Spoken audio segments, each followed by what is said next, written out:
قمص وقت خداحافظی.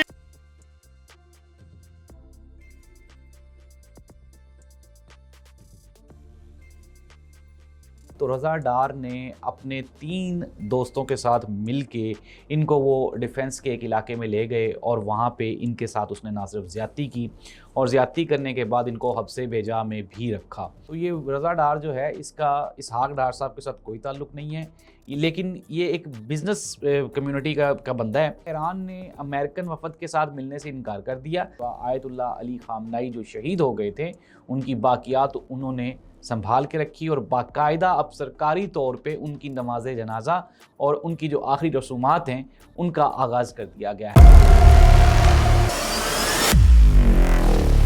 ناظرین، میں ہوں زاہد عباس نقوی اور آپ دیکھ رہے ہیں ہمارا سوشل میڈیا. آپ سے ریکویسٹ ہے کہ ہمیں سبسکرائب کریں، اپنے کمنٹ سے ضرور آگاہ کریں. ناظرین، ایک لڑکی جس کا تعلق ہالینڈ سے تھا، اس کو رضا ڈار نامی ایک شخص جو کہ ہالینڈ میں اس کے ساتھ اس کی گفت و شنید ہوئی، پھر یہ سنگاپور میں ان کی ملاقات ہوئی. اور سنگاپور میں جب رضا ڈار اور ہالینڈ کی اس خاتون کی ملاقات ہوئی تو رضا ڈار نے اس کو اپنی محبت کے جال میں پھنسایا. پھر سوشل میڈیا پہ ان کی گفتگو ہوتی رہی اور بالآخر رضا ڈار نے اس کو پاکستان آنے کی دعوت دی. ناظرین، یہ جو خاتون ہالینڈ سے جس کا تعلق ہے، جب یہ لاہور آ رہی تھی تو اس نے وینزویلا کی اس کی ایک اور دوست ہے اس کو بھی ساتھ لیا اور یہ لاہور پہنچ گئی. جب یہ لاہور پہنچی تو رضا ڈار نے اپنے 3 دوستوں کے ساتھ مل کے ان کو وہ ڈیفنس کے ایک علاقے میں لے گئے اور وہاں پہ ان کے ساتھ اس نے نہ صرف زیادتی کی اور زیادتی کرنے کے بعد ان کو حبس بیجا میں بھی رکھا.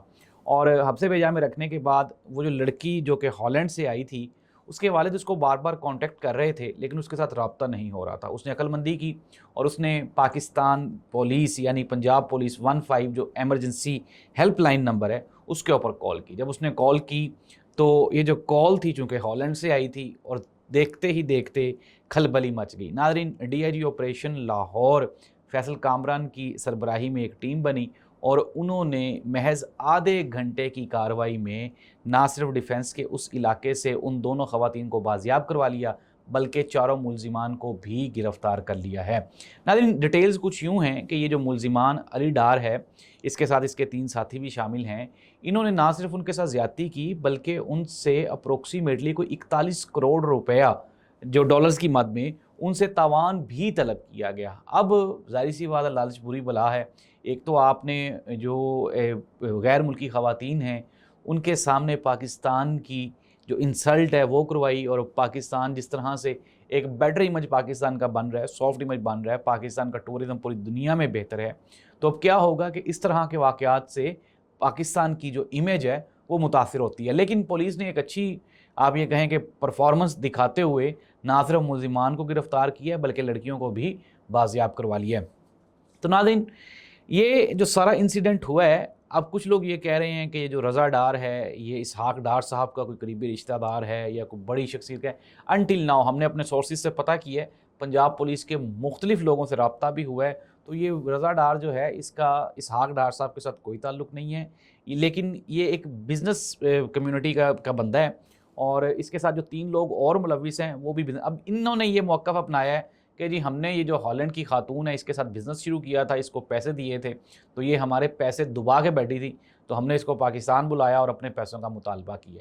لیکن اصل جو کیس ہے وہ یہی ہے کہ ان لڑکیوں کے ساتھ نہ صرف جنسی زیادتی ہوئی ہے بلکہ وہ تو اب ظاہر سی بات ہے جب میڈیکل رپورٹ ہوگی، ڈی این اے رپورٹ آئے گی تو سارا کچھ کھل کے سامنے آ جائے گا. ناظرین، افسوسناک واقعہ تھا. ناظرین، اس کے بعد ہم آگے بڑھتے ہیں. امریکہ اور ایران ایک مرتبہ تو امن معاہدہ بھی ہو گیا اور پاکستان نے اور قطر نے جس طرح سے یہ سارا پیس ایگریمنٹ کروایا اس کے بعد تو یہ لگ رہا تھا کہ دنیا میں اب چین ہی چین، امن ہی امن ہوگا. لیکن پھر اس کے بعد ہم نے دیکھا کہ امریکہ اور ایران ایک مرتبہ دوبارہ پھر مد مقابل آ گئے.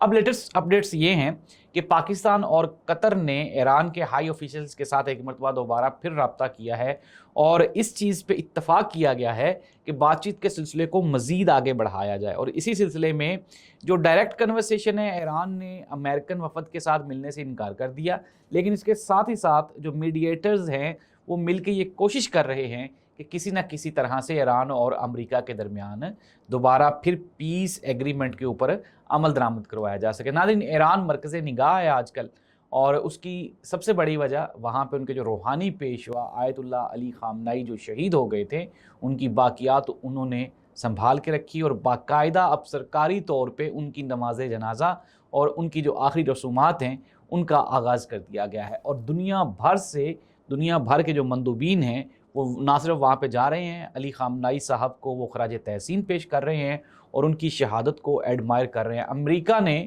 جو کچھ چاہا تھا وہ بالکل بھی حاصل نہ کر پایا۔ امریکہ یہ چاہتا تھا کہ وہ ایران کو اور سید علی خامنائی کو دہشت گرد ڈکلیئر کریں گے اور پوری دنیا کو کنونس کر لیں گے کہ یہ دیکھیں ہم نے دہشت گرد کو مار دیا۔